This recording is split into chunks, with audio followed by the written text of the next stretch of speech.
Lucas 12, versículo 13. Le dijo uno de la multitud: Maestro, di a mi hermano que parta conmigo la herencia. Él le dijo: Hombre, ¿quién me ha puesto como juez o partidor entre vosotros? Y les dijo: Mirad y guardaos de toda avaricia, porque aunque alguno tenga más que suficiente, su vida no depende de los bienes que posee. Y les refirió una parábola diciendo: La tierra de cierto hombre rico produjo buenas cosechas, y él razonaba dentro de sí diciendo: ¿qué haré? Porque no tengo dónde más guardar mis frutos. Y dijo: esto haré, derribaré mis graneros y los edificaré más grandes, y allí almacenaré todos mis granos y mis bienes, y diré a mi alma: alma, tienes muchos bienes almacenados para muchos años, reposa, come, bebe, diviértete. Pero le dijo Dios: insensato, esta noche tu alma te será demandada, y lo que has prevenido, ¿para quién será? Así es el que atesora para sí y no es rico para con Dios. Amén. El Señor añada bendición a su santa palabra. Y vamos pues directamente a entrar en el comentario de este pasaje. Estamos todavía dentro de todo ese largo periodo que parece que sucedió en muy pocos días. Tal vez mucho de esto que estamos leyendo últimamente del capítulo 11 y 12 estaba ocurriendo casi todo en el mismo día, porque hay una continuidad. Porque fijaos que aquí en el Lucas 12, versículo 13, empezamos como si no hubiera transición de todo lo que habíamos hablado últimamente. El último domingo que estuvimos hablando también del tema de la blasfemia contra el Espíritu Santo, etc. Porque dice aquí a continuación: le dijo uno de la multitud. Parece como si la audiencia fuera la misma. Allí estaban todos estos reunidos, habían fariseos, por supuesto, había gente importante y gente del pueblo, todos. Y en esto, que aparece uno de la multitud para hacerle una petición al Señor bastante extraña. Muchas veces el Señor fue interrumpido por alguien que venía a hacerle alguna petición. Pero normalmente se trataba de curaciones. Alguien que tenía enfermedad, alguien que su siervo, o su hijo, o su hija tenía enfermedades y irrumpían, entraban como fuera o interrumpían el discurso tal vez y se acercaban a Jesús para pedirles, angustiados, que curasen, que sanaran a la persona enferma. Y esto podemos entender ciertamente que es bastante comprensible. La urgencia y el saber que Jesús había realizado otras curaciones animaban a las personas a ir a Jesús y suplicarles esto. Pero lo que aquí nos encontramos no es esto. No es una enfermedad, no es una urgencia, sino que hay una persona aquí, uno de la multitud, que se dirige al Señor llamándole maestro. Maestro era la forma de dirigirse a los rabinos. Los rabinos, los rabíes estos, pues eran precisamente calificados como maestros. Y Jesús tenía delante del pueblo esa fama de rabino, de maestro. Y era frecuente que muchos de estos rabinos también actuaban como algo parecido a los jueces, algo parecido a personas con autoridad que conocían la ley y que por lo tanto podían dar por lo menos una opinión muy autorizada de algún problema legal que se les presentara. Y por esto decidió esta persona dirigirse a Jesús llamándole maestro, porque así lo consideraban, y haciéndole esta petición tan rara, y veremos por qué es rara enseguida, que su hermano repartiera la herencia con él. Bien, aquí hay una cuestión que en realidad se sale fuera de nuestra información, porque no sabemos qué derecho tenía, no sabemos quién era el primogénito, por ejemplo. Aquí habla de partir la herencia, como si fuera a partes iguales, no sabemos nada. En el fondo no importa mucho, la cuestión legal, lo que hay detrás de toda esta petición no nos interesa demasiado, porque el Señor Jesús no le empieza a preguntar, bueno, pues dime qué derecho tienes, quién es el primogénito, qué cosas os ha dejado vuestro padre, son cosas divisibles o no son cosas divisibles, hay plata y oro también, etcétera. No, esas cuestiones no le interesan al Señor, no entra en ese problema. El Señor Jesús ve aquí una pregunta que no es de su agrado, ciertamente, y ve algo en el corazón de este hombre que le pregunta, algo que tampoco le gusta. Las dos cosas, ni la pregunta le gusta, ni lo que ve en el corazón de esa persona le gusta tampoco. Y percibe que hay aquí un intento de aprovechar. Y esto es importante, porque la palabra que usa luego, cuando habla de la avaricia, en el versículo 15, la palabra avaricia, es una palabra que en la lengua griega han elegido esa palabra para poner aquí en el texto, porque también significa aprovecharse de algo o de alguien. Un aprovechado, diríamos. Un aprovechado es alguien que toma la oportunidad para obtener un beneficio. Es un aprovechado. Y a lo mejor sin verdadera justificación legal o moral. Y así que la palabra avaricia tiene que ver con esto, con el aprovechamiento, aprovecharse de alguien, pero también tiene que ver con el ser insaciable, el que desea siempre más. Y ciertamente que el Señor, con la penetración de su pensamiento, con la penetración de su sabiduría, está viendo que este hombre aprovecha la presencia de Jesús allí para ver si puede darle la vuelta a una situación.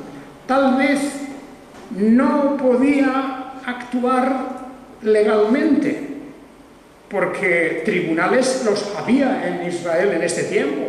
Podía haber ido a los tribunales constituidos legalmente, y podía allí haber expuesto su caso, sus razones, pero este hombre no acude a los tribunales, sino que va a Jesús.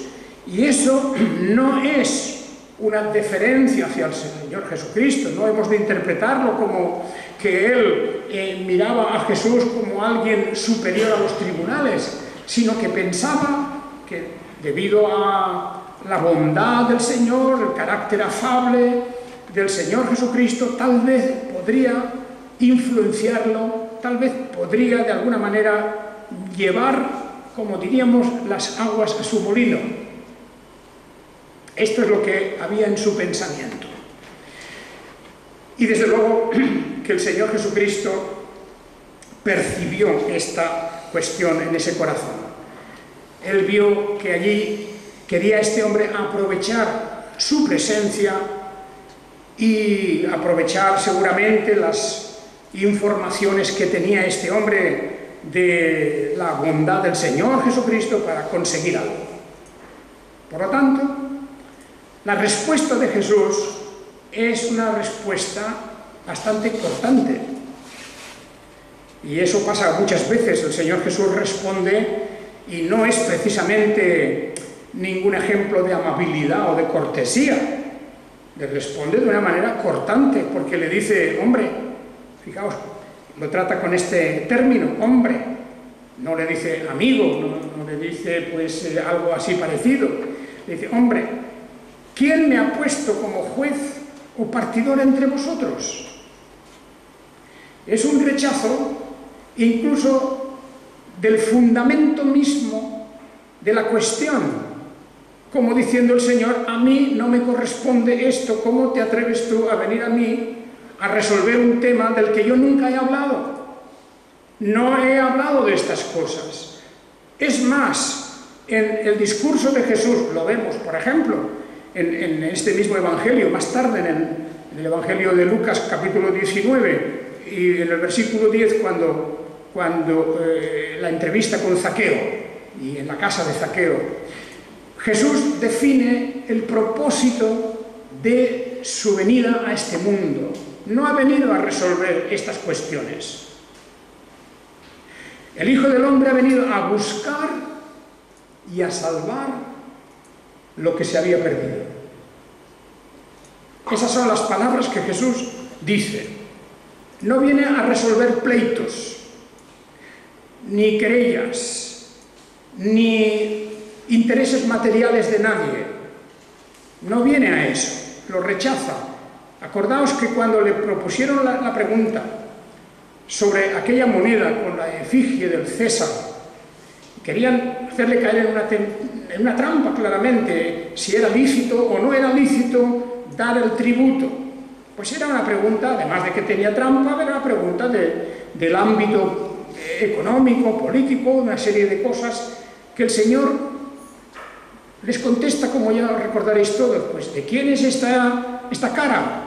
¿De quién es? El César. Bueno, pues dadle al César lo que es de César, como resolviendo con toda lógica y con una sencillez muy grande, que esa era una pregunta que se respondía por sí misma, como diciendo: no me turbéis con estas cuestiones, no he venido a resolver vuestros problemas de carácter material, social, etcétera, etcétera, económico. No he venido para esto, yo he venido a buscar y a salvar lo que se había perdido. Es la manera de sentenciar el propósito de su venida a este mundo.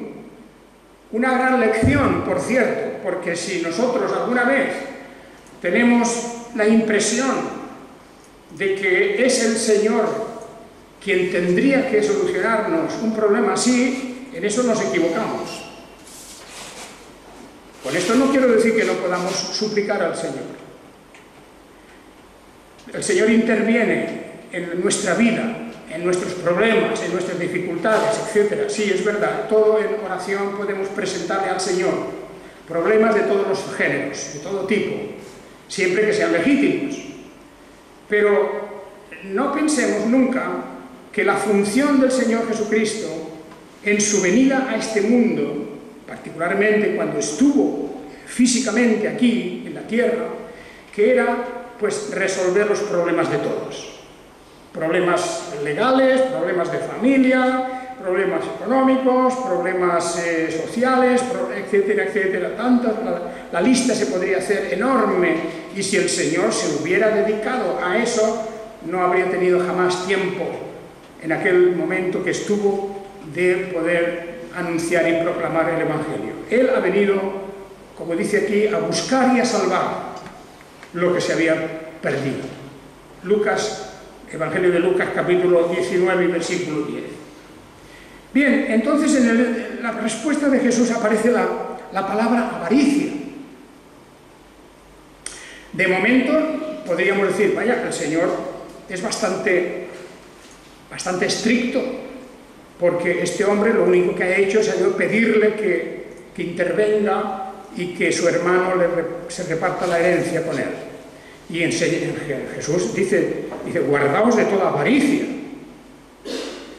Parece como si no hubiera una relación tan directa, ¿verdad? Que una persona pida que se le haga justicia, según lo que parece, y que el Señor responda: vigilad que no caigáis en la avaricia.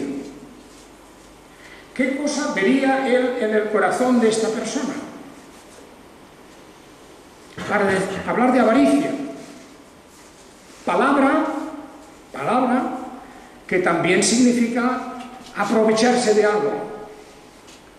Y he estado yo buscando en mis diccionarios y en mis textos para ver exactamente el significado de esa palabra en la lengua griega. Pleonexías es la palabra. Avaricia también se ha traducido muchas veces por arrogancia, la persona que considera que todo es suyo, el aprovechamiento de alguien, abusar de algo, y como he dicho antes también, el ser insaciable. Todo eso está en esta palabra y podemos hacer un combinado de estas cosas. Y naturalmente, cuando el Señor contesta de esta forma, es porque Él observa que esta persona tiene un error en su mente. Para Él, la vida, en general, significa aprovechar el tiempo para obtener todo lo que pueda. Seguramente, si tiene que forzar alguna situación, también es un aprovechado.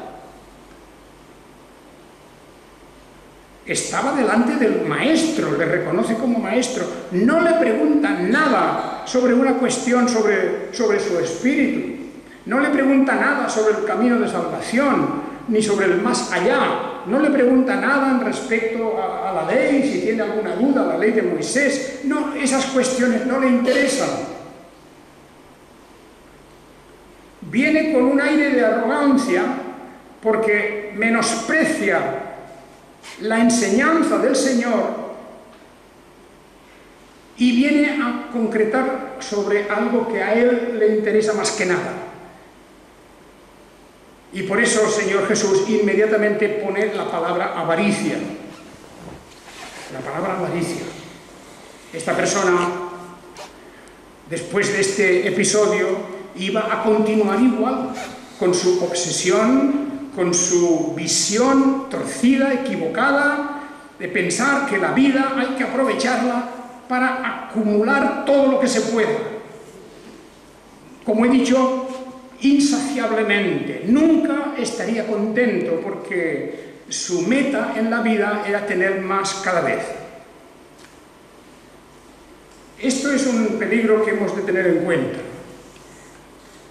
Muchas veces una persona dice, mira, yo si tuviera esto y esto ya me conformaría. ¿Verdad que a veces se piensa así? Si yo tuviera esto y esto y esto, ya estaría conforme. Lo cual quiere decir, primero, que no estás conforme ahora. Y segundo lugar, que te engañas. Te engañas porque nunca se está conforme. Y cuando del nivel 3 se sube al nivel 4, en el nivel 4 se piensa, caramba, en el nivel 5 se estaría mejor. Y del 5 queremos subir al nivel 6. Y así, insaciablemente, porque el espíritu humano es insaciable. A menos que tengamos, como la Escritura nos dice, que tengamos contentamiento con lo que el Señor nos da. Pero si estamos diciendo, no estoy bien, quiero tener esto y solamente un escalón, solamente quiero subir un escalón.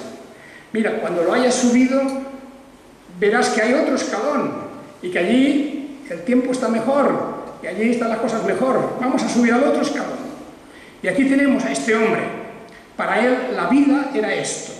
La vida era una ascensión, un subir peldaño a peldaño. Cuanto más lejos, más alto, mejor. Y esto es precisamente el sentido de la palabra avaricia.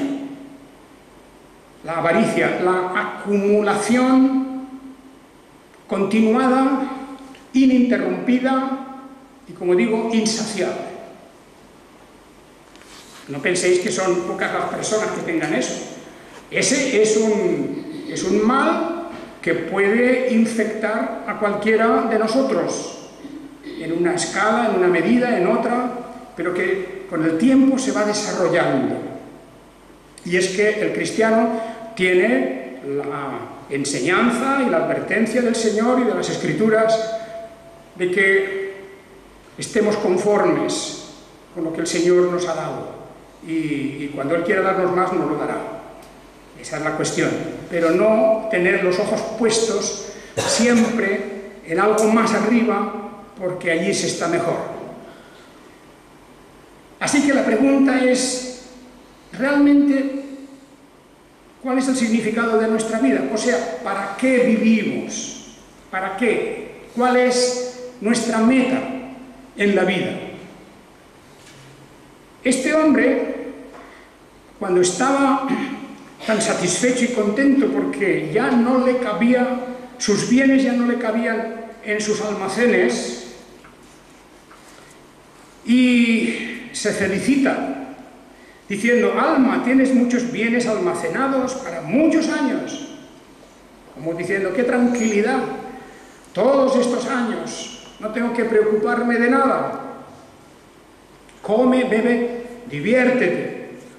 Eso es significativo, que tenemos aquí también esta palabra, diviértete. No pienses en nada importante, no pienses en cosas profundas. Eso es una manera yo diría casi pues de turbarte tú mismo, de preocuparte por cosas que no se saben. De manera que diviértete, distrae tu mente, haz todo lo que sea, ve con tus amigos, ve a las fiestas, disfruta de todo lo que tienes, come, bebe, etc. Bueno, una vida propia, digamos, de un materialismo que no lleva a ninguna parte, no conduce a nada.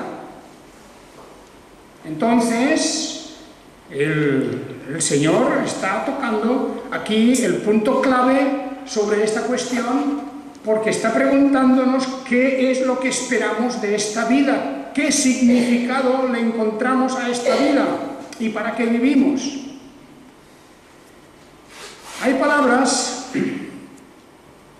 que están en esa línea, que aparecen en otros textos y lugares de las Escrituras. Cuando el apóstol Pablo, en la carta a los Romanos, capítulo 1, 29, habla de la situación moral del mundo pagano,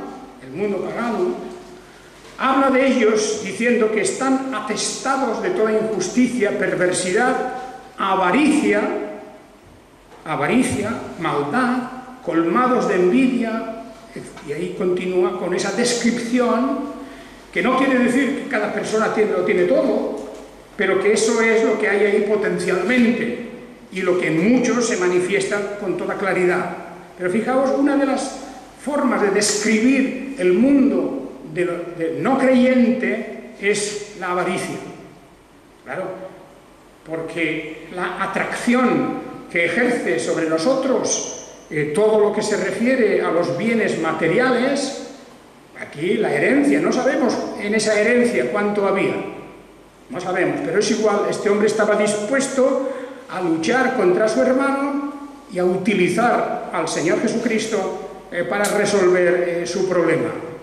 En 2 de Corintios vuelve el apóstol Pablo, en el capítulo 2, versículo 11, vuelve a utilizar esta palabra. Fijaos en la traducción que tenemos en la Biblia textual, no tengo otra aquí ahora a mano, pero en capítulo 2, 2 Corintios 2:11, dice: para que no se aproveche Satanás de nosotros. Fijaos aquí, os he dicho hace un momento, la palabra significa aprovecharse de alguien. Aprovecharse de alguien.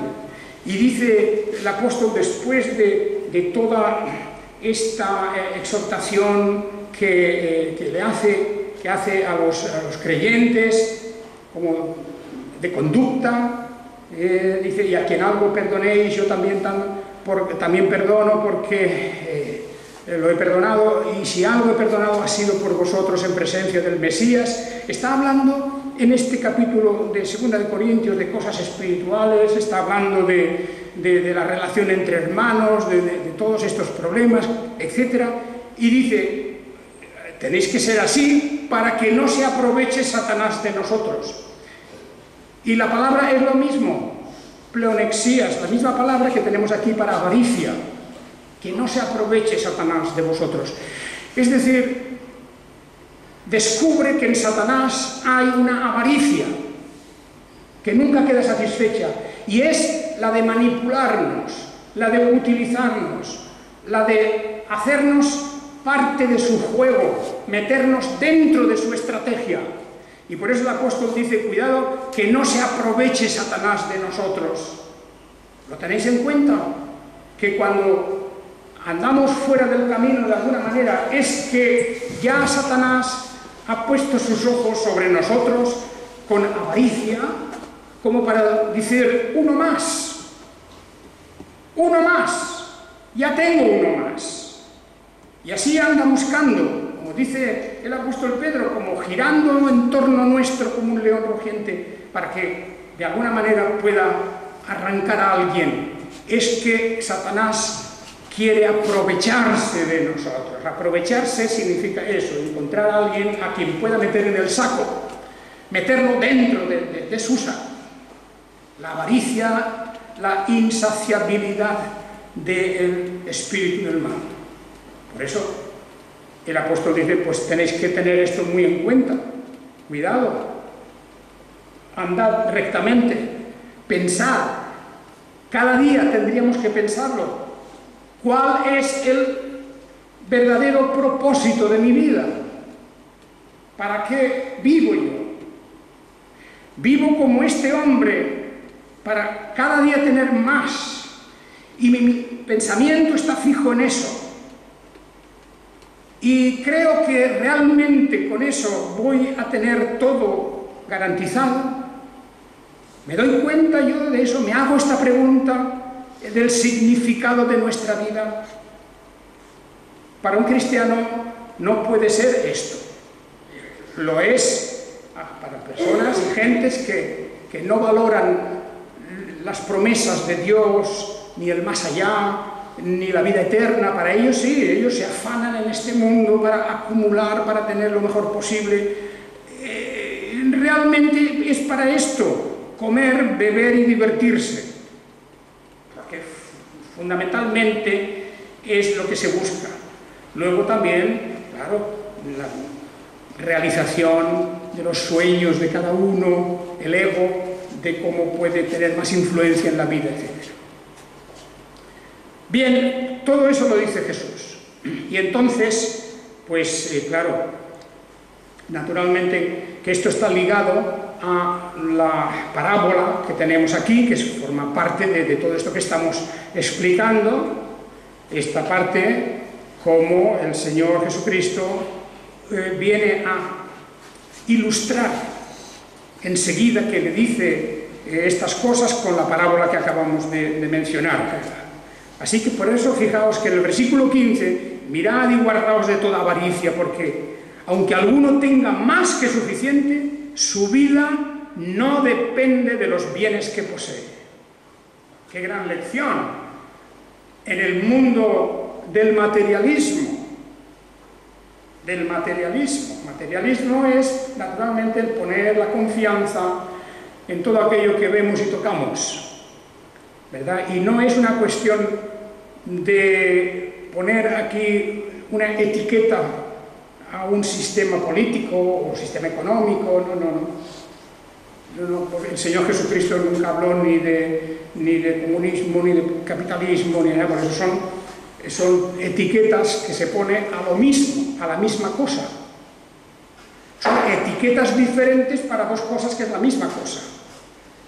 Y es esto, es lo que dice aquí el Señor. Y es de aquellas personas que piensan que su vida depende de los bienes que posee. No importa en manos de quién estén los bienes. Es materialismo. Uno es materialista, el otro también es materialista. Luego se los reparten como quieren, como pueden, ahí hacen sus teorías y sus cosas. Al final es, para ellos, la vida humana, y es lo que vemos en el mundo de hoy, la vida humana solamente consiste en lo que uno tiene. Esa es la teoría de la gente que no tenga esperanza en la vida eterna y no tenga ningún afecto, ninguna clase de interés en el más allá. Piensan que cuando llegue la muerte, pues ya verán lo que hacen, pero de momento no se preocupan de eso. No se preocupan de eso. Así que esta parábola que viene aquí de este hombre que acumula y acumula y que está tan satisfecho y está tan contento de cómo le van las cosas y hace sus planes y cómo va a irse por aquí, por allá, va a comer de lo mejor, beber, se va a divertir muchísimo, todo, tiene dinero para todo y sin embargo no ha contado con una cosa. Claro, es una parábola y por lo tanto el efecto que Jesús busca en esta parábola, es una historia que no es real, pero el efecto que Jesús busca es decirle, mira, el mismo día que este hombre estaba pensando estas cosas, pues resulta que por la noche iba a morir. Insensato, loco, necio. Esta noche tu alma te será demandada. Vienen a buscar tu alma. Es decir, vas a morir esta noche y todo lo que tenías preparado, ¿qué pasará con eso? No lo vas a poder decidir tú tampoco. No sabes cómo va a ir a parar todo, pero esta noche tu alma será demandada. Como bien sabemos que la muerte es algo que para uno se piensa que nunca le va a llegar, pero la realidad es que llega y que puede ser repentina. Y ahí están tantos casos hoy día en la sociedad que vivimos y en el mundo en que estamos, la muerte puede ser totalmente repentina. Y puede ser, y muchos hoy mismo, muchos de los que ahora están vivos, esta noche ya no estarán vivos. Muchos jóvenes de mediana edad, mayores, muchos, incluso aquí en este país, en esta ciudad, pensadlo, muchos de los que están vivos ahora en este momento, a las 12:30 aquí de la hora de la península, 12:30 de la mañana, esta tarde, esta noche, no estarán vivos. ¿Cuántos serán? ¿Serán 10? ¿Serán 15? ¿Serán 20? Unos morirán en la carretera cuando vuelvan del puente y del fin de semana. Serán 15, serán 20, no sabemos. Otros terminarán su vida súbitamente, un ataque al corazón, cualquier cosa. Alguno morirá de algún crimen que se realice, un homicidio. Bueno, pues eso es cierto, es una estadística y se va a cumplir hoy como todos los días. Y aquí a este hombre se le dice insensato, esta noche tu alma te será demandada. Bien, por lo tanto, hermanos, y esto es un resumen de esta cuestión, esta parábola del hombre rico es un aviso a todos nosotros. Es un aviso, pero sobre todo es un aviso para que nos preguntemos con mucha frecuencia, cada día, ¿para qué vivo yo? ¿Cuál es el objeto de mi vida? Si Jesús estuviera aquí, iría rápido a él, Señor Jesús, arréglame este problema que no puedo pagar esta factura. Jesús se quedaría, pero ¿qué me vienes a decir? El Hijo de Dios, ese hombre que está aquí en la tierra, y tú me vienes a preguntar y a pedir que te arregle eso de una factura que tienes, que no sé qué, no sé cuántos.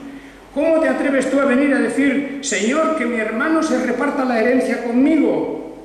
Pero no ves ninguna otra petición, no tienes otro anhelo, no tienes otro deseo, no tienes ninguna preocupación más grande que esa. ¿Qué será de tu vida? ¿Qué es de tu vida? Pues esa es la pregunta, hermanos.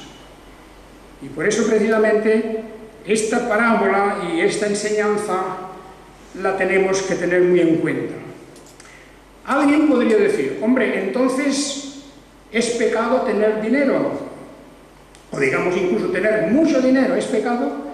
No. El trabajar y el prosperar no es un pecado. No es nada malo siquiera, en sí mismo no es malo. Hay tantos ejemplos en la Biblia de que la bendición de Dios se manifiesta en el incremento de las riquezas, que podemos decir, Dios también hace prosperar a una persona. Pues Abraham tenía riquezas, y Job tenía riquezas, y Salomón tenía riquezas, y hasta aquel hombre que se preocupó por Jesús en su sepultura, José de Arimatea. También todos estos eran personas ricas y habían mujeres ricas que ayudaban a Jesús y a los discípulos. Y no hay nada malo con eso, siempre que sea honrado y que se prospere de una manera correcta. Pero la pregunta es la misma. ¿Vives para eso? Es decir, en tu corazón y en tu mente y en tu pensamiento y en tus actividades solamente buscas eso y para eso, para comer, beber y mejor y divertirte y pasarlo bien, ese es el objetivo de tu vida. Eso sí que es pecado. Eso sí. Y termino diciendo un ejemplo muy claro. Cuando los puritanos en Gran Bretaña tuvieron que huir y marcharse a la colonia en Estados Unidos, porque hoy es Estados Unidos, se marcharon a América, perseguidos. Allí ellos pusieron en marcha una nueva vida, con más libertad y sobre todo con un sentido de el deber y un sentido de la ética, de la honradez. Y trabajaron duro y fuerte, y trabajaron continuamente. Y aquellos puritanos que iban llegando de Inglaterra, de Escocia, todos doloridos, con seres queridos que habían sido ajusticiados, habían muerto de manera terrible, pero a pesar de eso, allí reconstruyeron su vida. Y empezaron a trabajar. La tierra, en primer lugar, la tierra. Y trabajaron la tierra, que dio sus cosechas. Y lo hicieron con interés, con honradez, dando gracias a Dios y suplicando a Dios que los guardara y los librara del mal. Y así fueron prosperando. Y ellos sentaron las bases de aquella nación, que naturalmente no ha quedado libre ni en absoluto de corrupciones y del mal, pero que en la base de ella estaban aquellos hermanos y hermanas que trabajaron con ahínco y que prosperaron. Pero lo hicieron a gloria de Dios, seguro. Y desarrollaron la obra de Dios en su país, y testificaron, y se lanzaron a dar un testimonio de la verdad de Jesucristo. Y podríamos poner otros ejemplos de personas que han trabajado duro, que han prosperado, pero que han sido fieles y no se han apartado del camino, y sobre todo, que veían que su vida era un servicio a Dios. No estaban en manera alguna obsesionados con que Dios les solventara los problemas que tenían, y solamente eso, que es lo que le pasó a este hombre. Solamente pedía al Señor que le solucionara aquel problema, lo demás no le interesa. Y por eso Jesús le responde de esa manera tan dura. Tomemos nota siempre nosotros de eso. Cada día tendríamos que preguntarnos, ¿cuál es el propósito de mi vida hoy? Hoy. ¿Para qué quiero vivir yo hoy? Y nuestra respuesta tiene que ser clara, para honrar y glorificar a Dios. Pues no hay otra meta, ni hay otro propósito en nuestra existencia. Que el Señor os bendiga a todos. Amén.